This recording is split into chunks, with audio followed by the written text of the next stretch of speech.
Le Grand Matin Sud Radio, la vérité en face, Jean-François Achilly. Le meurtre de Liana, faut-il créer une cour disciplinaire de la magistrature comme le réclame Bruno Retailleau? Les juges ont-ils trop de pouvoir aujourd'hui par-delà cette triste affaire? La justice en fait-elle trop dans les dossiers politiques et les affaires? Je citerai Nicolas Sarkozy, Marine Le Pen, François Fillon et tant d'autres. Et en même temps, où est l'institution quand il s'agit de protéger une enfant victime d'un prédateur sexuel? Invité exceptionnel de la vérité en face à 9h30 ce matin, Béatrice Brugère, bonjour. Bonjour. Bienvenue, vous êtes magistrate, vous êtes la secrétaire générale du syndicat Unité Magistrat. Vous venez de publier Les juges ont-ils vraiment tous les droits aux éditions de l'Observatoire dans la série Alerte avec le partenariat du Laboratoire de la République, le think tank créé par Jean-Michel Blanquer. Ma première question ce matin,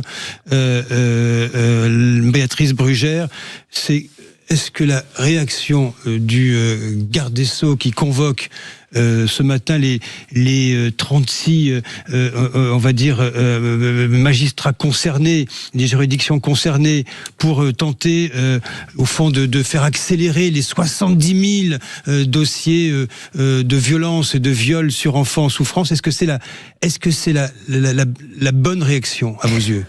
Bon, je suis pas sûre d'être la bonne personne pour commenter l'action du ministre sur ce qu'il doit faire et pas faire. Mais je me dois de vous poser la question. Bien sûr, oui. Non, mais j'entends bien. Parce que les procureurs généraux, ils sont quand même à la tête des juridictions concernées. Exactement. Oui. Après, je pense que on voit bien que cette affaire est en train de créer un séisme politique aussi. Donc, je pense que le ministre veut reprendre la main, entre guillemets, sur faire un état des lieux des juridictions, et je suis pas sûre qu'on puisse lui reprocher ça. Après, on verra ce qu'il en sortira. C'est toujours pareil, c'est-à-dire que entre une séquence qui est une séquence aussi très commentée, puisque je crois que la presse aussi a été invitée, donc on voit bien qu'il y a pas que une volonté de parler à ces procureurs généraux. Il y a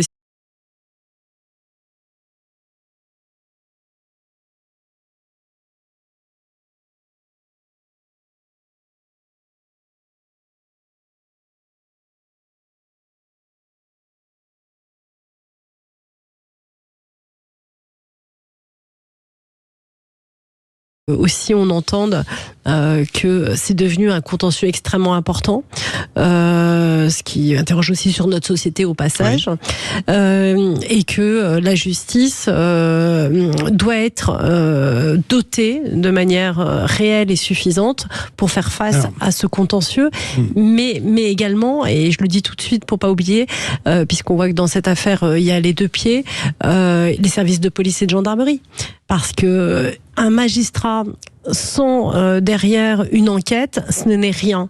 Bien évidemment, ce sont eux qui mènent des enquêtes qui n'est pas gérée par un magistrat, ça marche pas.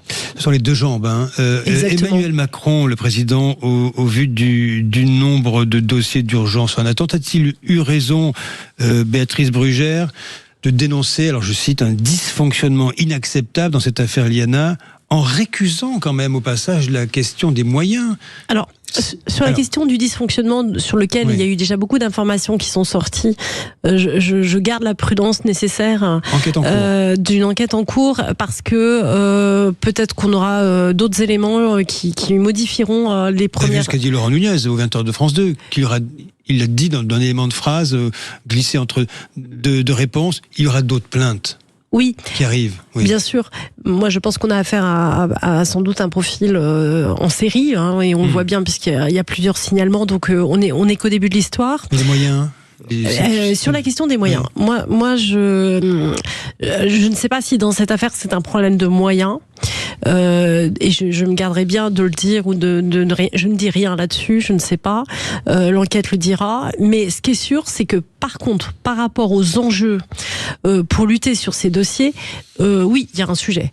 Il y a un sujet, et encore une fois, il est double, puisque, je l'ai dit d'entrée de jeu, les services de police sont embolisés également, les services de gendarmerie aussi sur ces contentieux.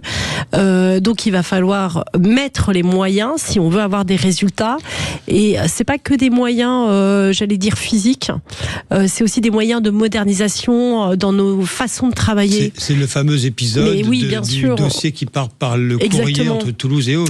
Tout à fait. Donc en fait, en économie... C'est monnaie courante, ça, pardonnez-moi, dans le fonctionnement judiciaire? Je pourrais pas vous le dire, moi-même j'étais un peu aussi surprise, mais en économie de moyens, qui sont la réalité du terrain aujourd'hui, en économie de moyens, il faut changer nos méthodes de travail. C'est-à-dire que si on veut prioriser, aller vite, être efficace, il y a aussi des stratégies, des modernisations, des façons de travailler qui doivent être totalement différentes. Pensez à quoi, par exemple ? Je pense par exemple aux anglo-saxons qui, depuis longtemps, ont des outils d'évaluation pour les profils à risque qui permettent justement d'avoir des signaux d'alerte. Je pense aussi que les magistrats... Vous appelez des outils d'évaluation, c'est quoi ? Ce sont des fichiers croisés, par exemple ? Exactement, qui sont beaucoup plus intéressants. Ça s'appelle le MAPA. Pour ceux que ça intéresse, ils iront voir. Ils ont des capacités d'évaluation, de repérage des profils à risque qui permettent justement de décloisonner, parce que nous, on travaille en silo, vous le voyez bien, regardez ça part à Toulouse, ça revient, etc. Bon, bref, qui fait qu'aujourd'hui, on est très en retard sur tout ce qui est criminologie, façon de travailler, etc. Ça ne veut pas dire qu'on n'a pas les compétences, hein. Ça veut dire qu'on n'a pas les méthodes de travail. Mais comment vous l'expliquez ? Je vous citerai Pierre-Olivier Sûr, l'avocat pénaliste et ancien bâtonnier de Paris, qui était notre invité ce matin avec Jacques Cardoz, qui a dit, je le cite, « La justice fonctionne très mal pour la proximité et très bien pour les grandes affaires.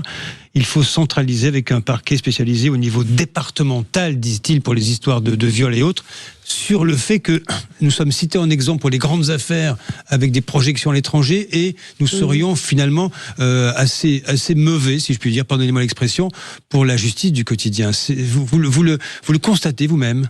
Je ne sais pas si c'est la bonne solution. Ce qui est sûr, c'est que la commission d'enquête sur l'inceste démontre de façon très claire que plus on aura des gens formés et spécialisés sur ces contentieux, mieux ça sera. Ça, c'est une certitude. Il ne faut pas oublier quand même, j'en profite pour le dire, qu'on est aussi dans le post ou trop. C'est-à-dire que pendant des années, on a fait peur aux magistrats, on a dit qu'il fallait plus croire la parole des enfants, on a formé des magistrats sur cette, j'allais dire, peur et cette prévention pendant des années, y compris à l'École nationale de la magistrature. On a eu aussi, comme ça, des mises en accusation très violentes. Aujourd'hui, on nous demande de faire l'inverse. Vous ne pensez pas qu'Outreau, qui a été un traumatisme national, ça a duré longtemps, exactement, cette affaire aurait dû faire chavirer le système, ce qui n'a pas été le cas, hein. Moi, je pense qu'il y avait en tout cas quelque chose de très positif dans Outreau, c'était la collégialité. On avait sorti comme mesure de dire évitons de laisser un magistrat tout seul, parfois trop jeune, et faisons davantage de collégialité. Si on veut éviter les erreurs, le travail collectif, la collégialité me semble déjà, vous voyez, ça c'est des process, c'est de la méthodologie, me semble extrêmement important. Les magistrats sont assez seuls dans leur bureau, avec leur pile de dossiers.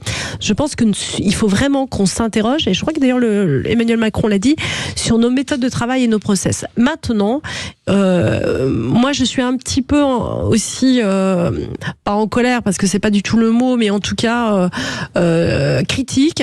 On a aussi eu avec Emmanuel Macron, état généraux de la justice, qui a fait un état des lieux sinistré. Oui, on a eu plus de moyens, mais on n'a pas assez de moyens. Vous voyez ce que je veux dire ? C'est-à-dire que oui, on en a eu plus, mais je pense que, par exemple, sur les parquets, et ça c'est factuel, on est tellement en deçà de la moyenne, alors que c'est justement le rouage le plus important et le plus opérationnel. C'est le rouage clé. Mais oui, bien sûr. Oui.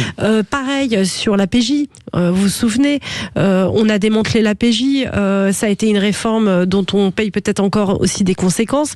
On a un abaissement des niveaux d'ailleurs sur les procédures, etc., etc.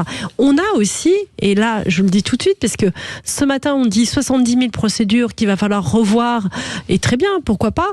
Mais est-ce qu'on aura les places de détention? Est-ce qu'elles ont été construites, ces places de prison qui ont été promises? Vous voulez dire que si les dossiers sont vraiment, on va dire, révélés ou du moins... Écoutez, les magistrats, avant le 14 juillet, ils ont compris le message. On leur a dit, attention, on va venir vous chercher dans vos responsabilités si vous ne faites pas le travail.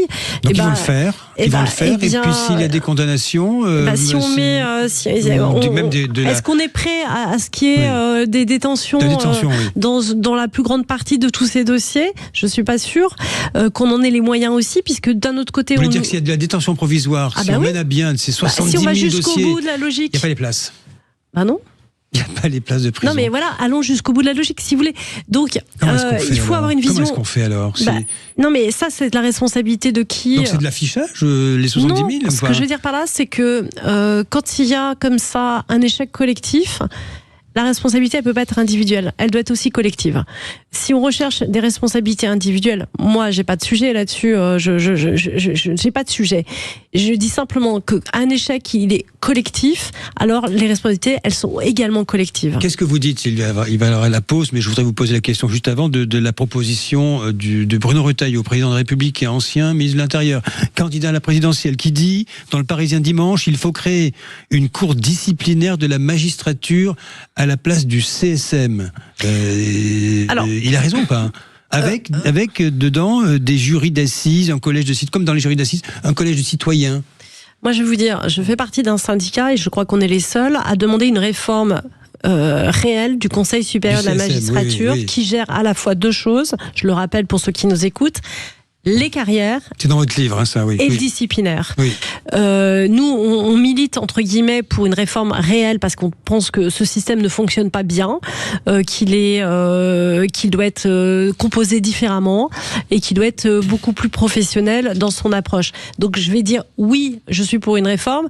Après, je suis pas pour qu'on mette des citoyens dans ce genre d'organisme. Ça, non. Parce à ce moment-là, il faudra en mettre pour l'ordre des médecins, pour l'ordre des avocats, pour les policiers, enfin pour tout le monde. Parce que je crois que, mais je entends ce que veut dire Bruno Retailleau, c'est-à-dire à un moment donné, il faut que nous rendions des comptes devant les citoyens. Je ne crois pas que ça soit de cette manière-là. Par contre, je suis d'accord avec lui qu'il faut une réforme. En tout cas, moi, je le pense, et nous avons des propositions assez claires là-dessus. Allez, nous allons ouvrir votre essai dans un instant. Les juges ont-ils vraiment tous les droits, avec de nombreuses questions qui sont posées, qui rejoignent au fond les problématiques posées par cet épouvantable meurtre de Liana Béatrice Brugère. Vous restez avec nous si vous souhaitez intervenir, 0826 300 300 pour la suite de La Vérité en face. 9h-10h, La Vérité en face. Sud Radio. Le grand matin Sud Radio, La Vérité en face. Jean-François Akili. Avec notre invitée Béatrice Brugère, magistrate, secrétaire générale du syndicat Unité Magistrat, auteur de l'essai Les juges ont-ils vraiment tous les droits, publié par l'Observatoire dans la collection Alerte en partenariat avec le laboratoire de la République. Très intéressant ouvrage où vous apprenez beaucoup de choses. Béatrice Brugère, le Parlement, vous dites dans votre livre, se trouve désormais triplement concurrencé par les juges administratifs, judiciaires et constitutionnels, d'où l'interrogation, faut-il élire les juges? Est-ce qu'il faut penser, parce que on parle beaucoup de ça, comme aux États-Unis, on va élire nos juges. C'est une idée ou pas? Alors, moi j'ai écrit ce livre parce que j'ai senti, et peut-être à tort ou à raison, on verra, que la question de la légitimité des acteurs, qui vient en écho ou après la question de la légitimité de l'action des acteurs, allait devenir un sujet chaud par rapport à l'exercice des pouvoirs. Oui. Et on a déjà eu cette séquence, c'est ce que je dis, en fait l'histoire est intéressante aussi pour ça. Ces questions, elles ont été déjà posées avant la Révolution française, et on a eu une petite période justement où on a dit mais les juges justement ne sont plus légitimes. On a remis en cause l'action de la justice dans une tension très forte entre le pouvoir monarchique et le pouvoir des juges qu'on appelait les parlements à l'époque, et on a une petite séquence d'élection des magistrats magistrat, qui d'ailleurs n'a pas fonctionné très longtemps. Moi, je pense pas que ça soit la bonne solution, parce qu'on a déjà le reproche de la politisation. Donc si en plus vous faites des élections, alors là, pour le coup, ça sera encore plus de politisation. Donc c'est pas la bonne idée. Non, mais c'est important que vous fassiez ce rappel historique, parce que ces questions se posent depuis toujours. Toujours, parce qu'en fait, on voit bien qu'on est au cœur du questionnement de la légitimité. Et la légitimité, et c'est ce que j'ai voulu écrire, c'est la conséquence d'un désamour et d'une perte de confiance dans l'action de la justice. Et c'est très grave, en fait, ce qui est en train de se passer. Et on voit très bien que on est un pays qui est en train de décrocher avec sa justice. Les citoyens nous critiquent, ça c'est tous les sondages, par en bas, par en haut maintenant, et on le voit avec cette affaire, les politiques aussi s'empressent de venir... Vous dites quoi, ils ont bon dos, les magistrats, les juges, c'est trop facile? C'est pas ça que je dis. Je dis qu'il va falloir revisiter l'équilibre des pouvoirs, qui fait quoi, comment. Et la réalité, parce que c'est factuel, c'est qu'aujourd'hui, les politiques ont donné beaucoup de pouvoir aux magistrats. Ah ben oui. Vous écrivez, Béatrice Brugère, l'extension, je vous cite, l'extension du pouvoir des juges est particulièrement sensible en matière pénale, où elle touche directement à la liberté des personnes et au destin politique de la nation. Le principe très français de l'opportunité des poursuites confère au parquet un pouvoir immense. Bien sûr. Sur le déclenchement et l'orientation des enquêtes, sur l'appel et l'exécution des peines. Le juge trop puissant, dit par vous, hein. Non, mais en fait, on voit bien qu'aujourd'hui, on a donné beaucoup de pouvoir aux magistrats. La loi, dès que vous faites une loi, vous nous donnez du pouvoir puisque vous nous faites intervenir. C'est mathématique. Plus vous allez faire de lois, plus le juge va intervenir. Puisqu'en fait, le juge n'intervient pas tout seul, il intervient parce qu'il y a un cadre législatif. Bien sûr. Donc, on se fonde sur les textes. Oui. Évidemment. Donc, on n'arrête pas de nous donner, et nous d'ailleurs, on a du mal à suivre, parce qu'on nous demande d'être partout, d'ailleurs, au passage. Et là aussi, il y a une question. Et d'un autre côté, ceux qui nous donnent du pouvoir critiquent en même temps ce pouvoir. Moi, ma question est pas de distribuer les bons ou les mauvais points, je suis pas là-dedans. Je dis simplement que quand on donne beaucoup de pouvoir, il faut penser les contre-pouvoirs pour éviter l'arbitraire ou les mauvais choix. Et c'est pour ça que l'opportunité des poursuites, par exemple, en Italie, vous avez pas l'opportunité des poursuites, vous avez la légalité des poursuites. Les Italiens poursuivent tout le monde pareil. Tout le monde est... Pas nous. Non. Mais l'opportunité de poursuite a été quelque chose d'intéressant parce qu'il permet de discriminer ce qui est important et pas important. Sauf qu'aujourd'hui, il est devenu aussi, dans la masse du contentieux, une gestion du flux qui devient parfois incompréhensible sur la politique pénale. Donc, peut-être que c'est ça qu'il faut revoir, mais il y a d'autres mécanismes. Moi, je crois beaucoup à la motivation, comme les Italiens. Je crois beaucoup à la collégialité. Motivation, c'est-à-dire ? C'est-à-dire que toutes les décisions doivent être motivées. Aujourd'hui, les citoyens veulent de la transparence et c'est important d'en donner. C'est important qu'ils comprennent le choix que font les magistrats. C'est important que les magistrats ne soient pas tout seuls et ne portent pas cette responsabilité. Je dis simplement attention à vouloir trop critiquer les magistrats qui certes ont beaucoup de pouvoir. N'oublions pas que ceux qui les critiquent sont ceux qui leur ont donné. Parce que vous êtes d'accord là-dessus, que c'est assez incontestable, Béatrice Brugère. Regardez ce qui s'est passé après les casseurs en marche du Paris Saint-Germain. Il n'y a pas de peine de prison ferme, ou si peu, avec des jeunes gens qui ont sciemment attaqué les forces de l'ordre, ce qui devrait être synonyme de prison. Là, vous dites, il faut, quel est le terme, documenter? Non, vous dites motiver les décisions de justice. Oui. Là, en l'occurrence, personne ne comprend ce qui se passe. Exactement. Il y a un décrochage qui est problématique, mais par exemple, et là-dessus, je fais une proposition, c'est-à-dire qu'au titre de l'individualisation des peines, on a donné une marge de manœuvre extrêmement importante aux magistrats. Avant, nous n'avions pas ça. C'est-à-dire que l'office du juge était encadré avec ce qu'on appelait des peines minimales. C'est avec Badinter que tout ça a changé. On a gardé les peines maximales, mais on a enlevé les peines minimales. Donc, le juge, il a la possibilité... j'allais dire entre 0 et 10, par exemple, de mettre tout ce qu'il veut, puisque au nom de l'individualisation des peines, on a une marge d'appréciation extrêmement importante. C'est la loi qui lui dit de faire ça. Et là, vous proposez... Alors moi, je pense que si on veut revenir sur une marge de manœuvre plus réduite parce qu'on estime qu'il y a des choses qui doivent être condamnées sur certains des agressions niveaux, de policiers, de gendarmes, de pompiers. Exactement. Oui. Alors revenons à l'ancien système des peines minimales. Plus vous donnez, on peut pas se plaindre. On peut se plaindre, mais je veux dire, on peut pas non plus critiquer le pouvoir que l'on a soi-même donné aux magistrats. Donc c'est ça qu'il faut peut-être visiter. Il y a des solutions, elles existent, mais ça c'est dans un débat serein et apaisé, pas dans une tornade médiatique où évidemment aujourd'hui. Ça s'appelle la campagne présidentielle par exemple, où on pourrait débattre je crois de qu'aujourd'hui, la justice. L'équilibre des pouvoirs doit être revisité. On voit bien que les critiques, elles sont pas non plus que sur le juge judiciaire, elles sont sur le Conseil constitutionnel. Le Conseil d'État assez peu, alors qu'en fait, on pourrait aussi avoir des critiques similaires. On a aujourd'hui des critiques aussi sur les cours européennes.